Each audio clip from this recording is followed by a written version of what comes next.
voilà, comme vous pouvez l'apercevoir, la vie continue à Puzzol, à Pozzuoli.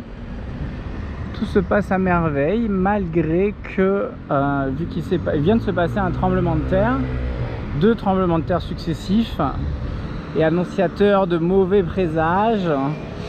Malheureusement, nous avons dû donc partir du site archéologique antique de Koum, et j'ai décidé de venir voir le site du coup qui se trouve à Puzzol, qui est l'amphithéâtre Flavien.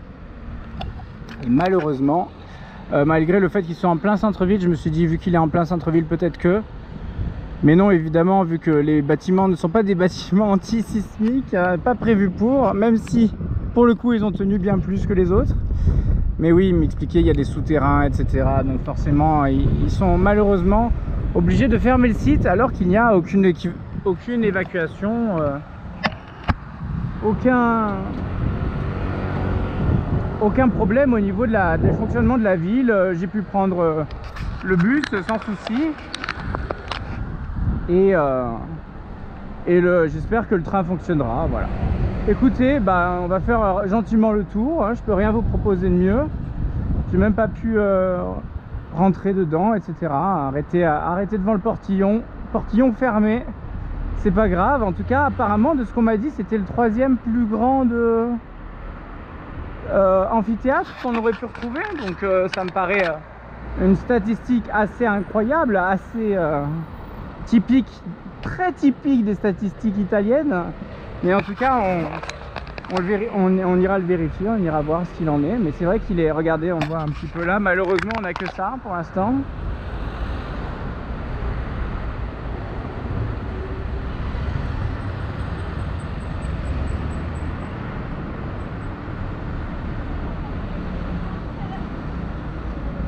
Voilà, parce qu'on a quand même le Colisée, on a quand même les arènes de Vérone. Est-ce que c'est considéré comme un amphithéâtre, Vérone? Peut-être que c'est une question de dénomination. Mais en tout cas, je pense que déjà ces deux-là sont énormes. Est-ce que celle-là serait la suivante? Je ne pense pas, je pense qu'il y a quand même d'autres choses. On verra. Voilà, qu'est-ce qu'il en est? Ah, c'est quand même dommage, mais que voulez-vous, le sol tremble et bouillonne en dessous de Saori. Voilà, il va falloir partir vite, partir loin.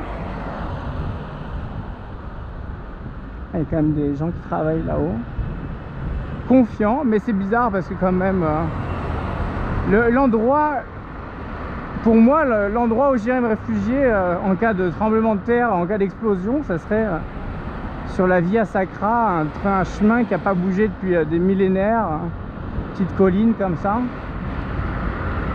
Ça me paraîtrait avoir du sens, mais bon voilà, je pense que c'est vraiment pour les questions de loi par rapport au tremblement, quoi. Est-ce que c'était ici l'autre côté? Si c'est que ça va être nul, hein. Aïe aïe aïe, bah écoutez, hein, vous partagez ma déception du coup. En tout cas, ça rigole pas, hein. C'est vraiment... on parlait justement de toute cette activité volcanique à Puzzol. Comment on dit? À Puzzol en français, ouais, à Puzzol. Là, on est dans le vif du sujet, quoi.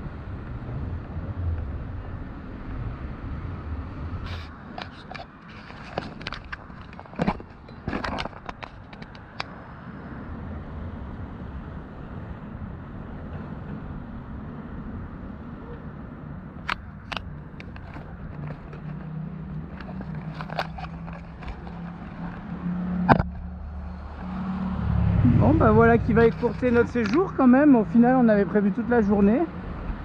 On est en milieu d'après-midi et on a déjà visité tout ce qu'on devait visiter avant notre prochain appareillage. Voilà, tout simplement. Donc écoutez, moi je vais vous laisser. Pour la prochaine navigation, je vais être en famille. Comme je vous l'ai expliqué, j'ai ma petite sœur et son chéri qui avait eu l'excellente idée de booker les 2 plus belles navigations apparemment d'Italie, qui auraient été donc la navigation le long des Cinque Terre, que nous avons déjà fait, qui se trouve en Ligure et non en Toscane, mais pas loin de la Toscane.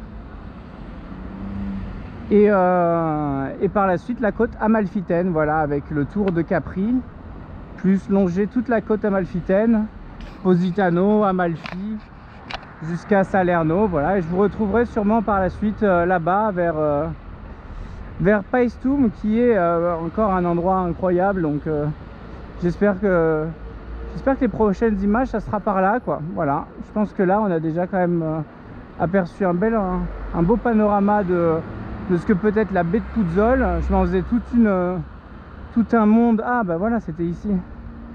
Je m'en faisais quand même tout un monde dans ma tête. Pour moi c'était un berceau de l'histoire, etc.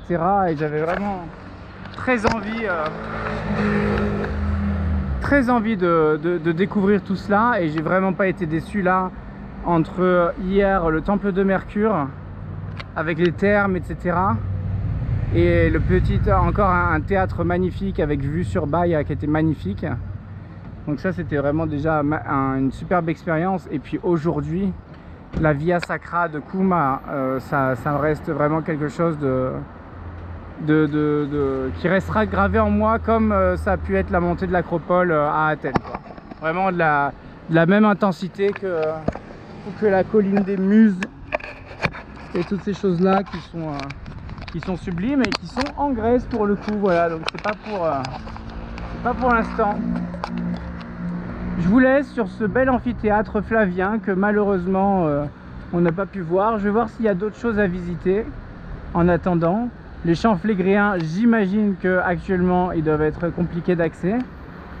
Et puis une fois que j'aurai fini, je vais reprendre le train tout simplement pour aller rejoindre mon bateau et m'échapper de là. Voilà, on aura pu avoir quand même des magnifiques images.